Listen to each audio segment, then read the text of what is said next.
Hello and welcome to the show. This week's FailRace versus the community was C-Class Classic Cars. Our first race was at the Catalonia National Circuit. Off the start line, my MG was quite categorically outdragged by a Ford Pinto. I wasn't expecting to be saying that. Either way, Pinto didn't have much of the handling as he goes off and plays with some sand, and I regain my second place as the rest of the field gets through the first few corners relatively calmly for Catalonia. To be honest, normally we have a big accident here. Up towards some of the very fast, scary corners up here, my MG is really not too bad handling, and I close right up to the back of a Dodge Charger. Unfortunately, quite difficult to overtake through there, and while I have much better handling, the Dodge has an awful lot more speed and can outdrag me by the time we get to the hairpin. It's 4 wide behind me, which unfortunately ends quite badly for a Toyota with a bit of a lag bump. It's never good having a lag bump when cars are going 4 wide.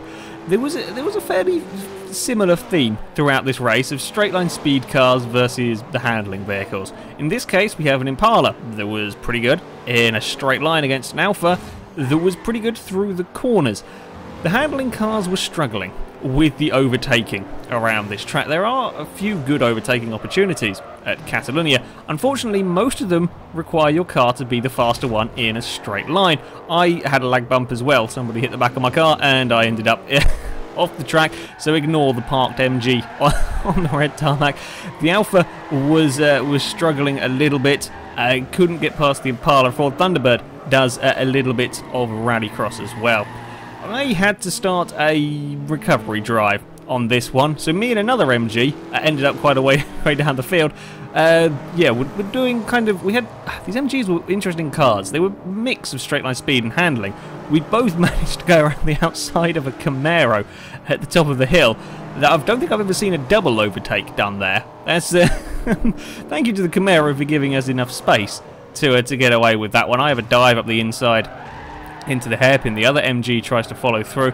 Again, there's a little bit more, a slight lag going on in this race. The silver MG ends up in a little bit of trouble. The Camaro gets a couple of positions back from that one. I come out of it a little bit better. Yeah, these MGs were a little bit strange. They're kind of a sort of an overall car, but not particularly good at either section. Towards the front, again, we were seeing the straight line speed versus handling with a light blue Datsun that was very slow at a straight line compared to the cars around it, but much better through the corners. The problem is, once you get overtaken on the straights here, the rest of the corners are very hard to get past somebody on. It's pretty tough to overtake around here. When you don't have that straight line speed. The darker blue Datsun there has simply outdragged them up the top of the hill. It gets past the Toyota as well. The light blue car's trying to get back at the Toyota through here, and you can be an awful lot faster through that chicane, but you can't really affect an overtake. The overtaking spot is at this hairpin, but if you don't have the straight line speed, you're too far back, and that's what we were finding here. The Toyota manages to get up alongside the Datsun, but it's a long way around the outside of this next corner. Fortunately, the Datsun just outbrakes himself a little bit, runs wide. The pair of them go through on the inside, but we saw how quick the blue Datsun was in a straight line, and he's right back on them into the next section. Light blue Datsun tries the spectacular around the outside of the first part of this final chicane. In the end, just can't quite. Getting 2 cars through there is a pretty tight squeeze. And while the light blue car has the best run onto the straight, it doesn't have any of the speed at all, and the other two are longer. Yeah, straight line speed is a little bit important around here. You need a little bit of it, that is for sure. At the front, and an Impala was leading the race, but on the final lap, the Datsun and Toyota were catching. The Impala was the quickest of the lot in the straight line. The Datsun was sort of in the middle, while the Toyota had the best handling, but wasn't the quickest in a straight line. It was still pretty good, but it wasn't as fast as the other two. We come into the final section. Ignore the Charger. That's a lap down after a lag spike saw him in a wall or something similar. The Impala just can't carry the speed through the chicane that the Datsun can. The Datsun gets to the inside on the final corner. The Toyota's there just in case anything goes wrong. And then we have the drag race to the finish line. There's a back marker in the middle as the 2 cars go either side of him, and they cross the line. It's somewhat close. It's, yeah, probably the closest finish I think we've seen in FailRace versus the community, because even on a photo finish, it is incredibly hard to distinguish who is in front of who. If we're going by actual bodywork, I think the Impala may cross the line first, but the wheels of the Datsun cross the line ahead of the wheels of the Impala. Forza gave the victory to the Datsun. If the start-finish line had been maybe a metre or two further down the road, the Impala would have won it. It's incredibly close. If you're struggling to distinguish it with a photo, then you know it's mighty close. It seems to be that the wheels are what marks the car as finished. So as you can just about see, the Datsun wheels there are on the line. The Impala is still a little bit behind. That's the best I got for explanations. It wasn't the only close finish though for the lead. I'm not sure what position this was over. It was further back. Again, we have an MG going around the outside of the Camaro at the top of the hill. This was another unusual battle. The Camaro was the handling car of the pair. The MG was the straight line speed one. That's, again, not something I expected to be saying. All the meanwhile, they've got, I think it's an Alfa Montreal, who was closing in on them as they fought. Again, the Alfa was very much a handling car by the looks of things. We come towards the final section. The MG is trying to brave it out all the way around the outside. The Camaro has more grip though. The MG can't quite get it done. And these next few corners are all very tight, all very narrow, very tough to overtake over here. The Camaro goes fairly defensive. The MG's can't really do anything through here. There's not much of an opportunity. The Alfa, again, is sitting there watching just in case something might happen. As we round the final corner though, the MG, the quicker of the two, gets a good line, gets good drive of the corner, and as you can see, is catching all the way along the straight, but there's just not enough time, and the Camaro can keep the position. Our second race, we headed to the Hockenheim short layout. I started quite a long way down the field this time. The first corner is always quite a scary one to turn in on versus the community. Sure enough, there was a bump behind me that was millimetres away from taking out the back of my car. I was very lucky, got away with that one. Up towards the second corner, a Toyota has run very, very wide, so I get to the inside of him and I'll have that position. Then we'll see the speed of the MG when it's not completely broken down this sort of semi-back straight, but Hockenheim is not particularly important straight line speed. Of course, you want to have a quick car, but handling is pretty damn important around this track. And while I draw alongside the Esprit is on the inside for this next corner, and I can't really do very much about it. There's a little bit of a bump between a Datsun and a Gremlin in front. The Datsun ends up sort of out of position, slightly a little bit slow off the corner. The Esprit goes past. I'm stuck with doing things the hard way, going all the way around the outside of the hairpin. Fortunately for me, the Datsun and the Toyota, just the tiniest of tags, unsettles the Datsun. Well saved from the Datsun, by the way, for the amount of twitching that car was doing. So I managed to keep the position from them as we run onto the start-finish straight with a rather long line of cars. Again, this is where the MG is pretty good in a straight line. Not the fastest car you'll see here, but it's certainly no slouch down here. I can close up a little bit on the cars in front. There's a Carmen Gear, I think that is, going for the inside at turn 1, getting past a Toyota. In front of me, Esprit was trying to go around the outside of a Gremlin into turn 2. The Esprit can't quite do it, ends up out of position. I can scoot up the inside and use the superior speed of the MG. Again, that's not something that should be said. MGs do not normally out-drag Esprits, but in this case, I get past the Lotus and can get up the inside of a Gremlin into the next corner. It all gets a little bit close, and I don't think we touched through there, but again, it was an incredibly close one. I'm on the inside through the next corner. Gremlin tries to go around the outside, can't hold it, hasn't got the grip, and then I go defensive. I don't even need to go massively defensive into this next corner. The Gremlin's too far back to have a dive. The Esprit can get up the inside, and I can have a bit of a breather after a fairly busy opening couple of laps. Further back, there was still plenty of action going on as an Alfa catches up to the back of a Datsun, and there's plenty of good overtaking opportunities at Hockenheim, not normally into turn 1. Well done, the Alfa, making the move straight. Turn 1 is a bit of a scary corner on here. It's a very fast one, very small braking zone. You can overtake there. We've seen a couple of times. It's a pretty tough place to overtake though. Unfortunately for the Alfa, just runs a little bit too wide into turn 2, tries to carry a bit too much speed. The Datsun and the Toyota can go past, but we saw the Alfa was pretty damn quick in a straight line, makes the most of it down this back sort of straight, but it's just a little bit too far back into the next corners. Just can't quite get it up the inside, and the Datsun is a little bit better through the corners, so the Alpha is going to have to try another time. At the front, things became sort of, it was a bit of a stalemate really going on up here. We were all within sight of each other. I think we were all within 2 or 3 seconds of each other, but nobody was making or losing any ground. It stayed like this for a good number of laps. Had there been a different set of circumstances and all 4 cars had been close on the road, I think there could have been a phenomenal battle. As it was, we could all see each other, but nobody could do anything about it. You know, one lap the BMW might catch the leader, the next lap the Porsche might catch the BMW or might drop back a little bit. It all stayed very similar for a large portion of the race. It's a shame. I would like to have seen all of the cars together, see what would have happened then. The most exciting stuff going on, well, was a very sideways gremlin. That's not what you want to be doing in the middle of racing. That's quite a big slide into that corner.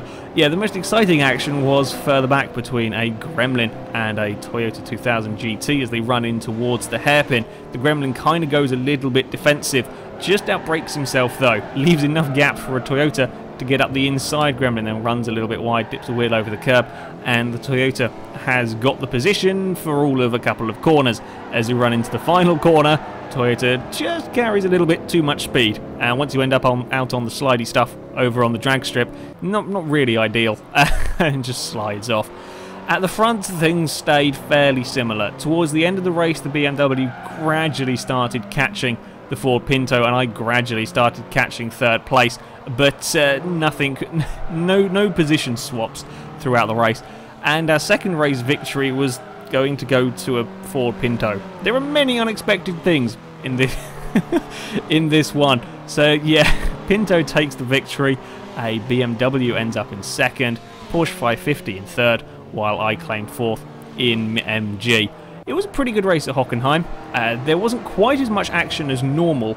There was a close finish to be had, though, between the Gremlin and the Toyota. Despite his slight ice skating event a couple of laps ago, the Toyota had closed up onto the back of the Gremlin, and as they round the final corner, Toyota gets much better drive. Gremlin's just getting a little bit of a slide on.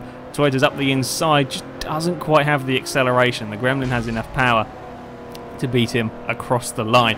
Again, just that little bit of straight line speed can come in handy.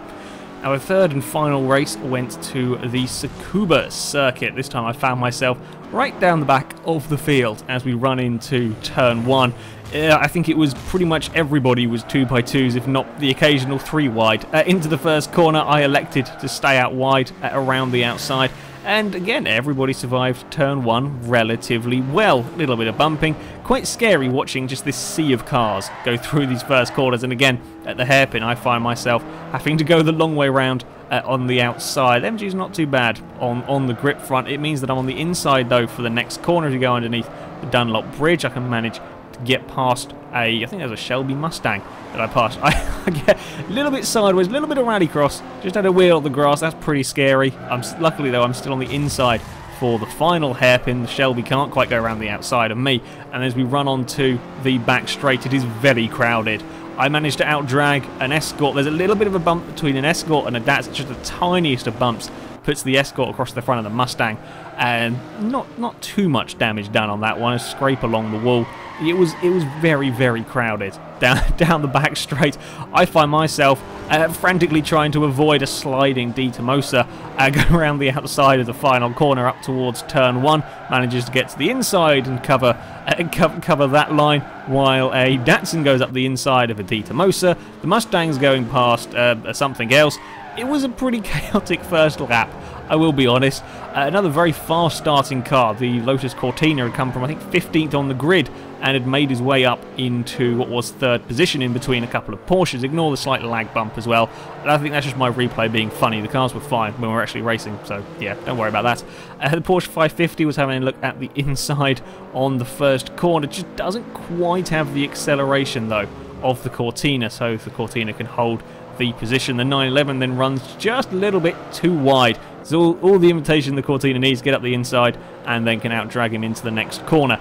and the Cortina has come from, I think it was 15th to 2nd in the matter of 2 laps. That's pretty damn good going.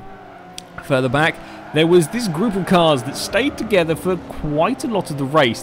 There was a rather large train in this one, as a Fairlady Z goes up the inside of a Hudson Hornet on the final. Again, not 2 cars you normally see racing against each other. The Hornet tries to go to the inside of turn 1, can't quite make the move stick, but the Hornet is the quicker car of the 2 in a straight line, so has a little bit of an opportunity perhaps in towards this next hairpin. It's just too far back.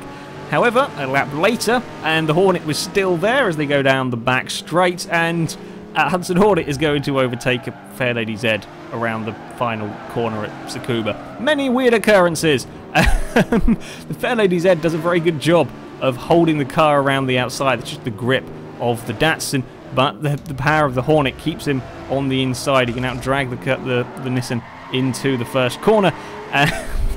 They go side by side. In the background, there's a Mustang going side by side with a Dita. Most of the Hudson's still trying to get the position in the end. Just can't quite keep it for any length of time. Ends up running a little bit wide on the exit of the corner. Now the Mustang's there, ready to pounce if anything should happen behind them. I think that the Dita most is still in there.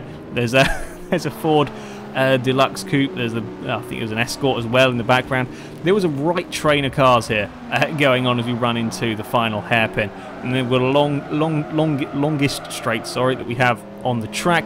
The Hudson Hornet though is quick enough to see off the other vehicles.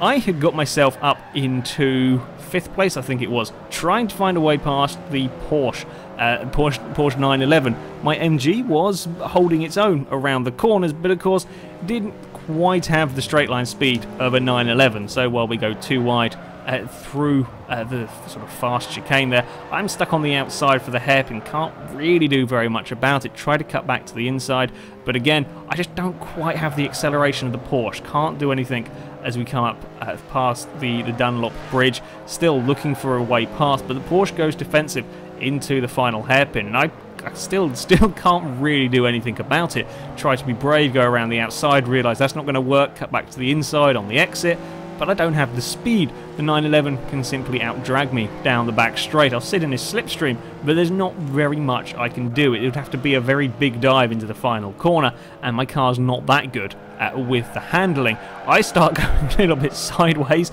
The Porsche has some understeer problems, so I make the most of it and get my car up the inside as we head towards turn 1. I thought the Porsche might just out-drag me here. Luckily I had enough speed in the MG that I could get up the inside, and we have another rare occurrence.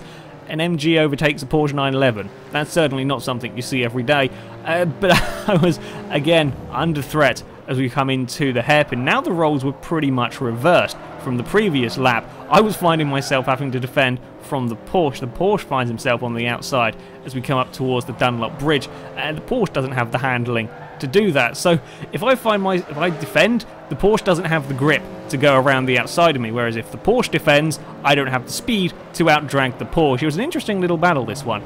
I was a little bit concerned as we come down the back straight. The Porsche was right on my bumper coming down here, so I had to go pretty defensive in the MG. Fortunately, there was enough speed. I had just enough speed so that the Porsche couldn't simply blast past me in a straight line. He had to work for it, and the car, the car with the less grip, is never going to go around the outside at the final corner. And again, the Porsche is just too far back as we come into turn 1. I got a bit better brakes in my MG that he can't really do too much about it. It was a good little battle though. I did enjoy that race.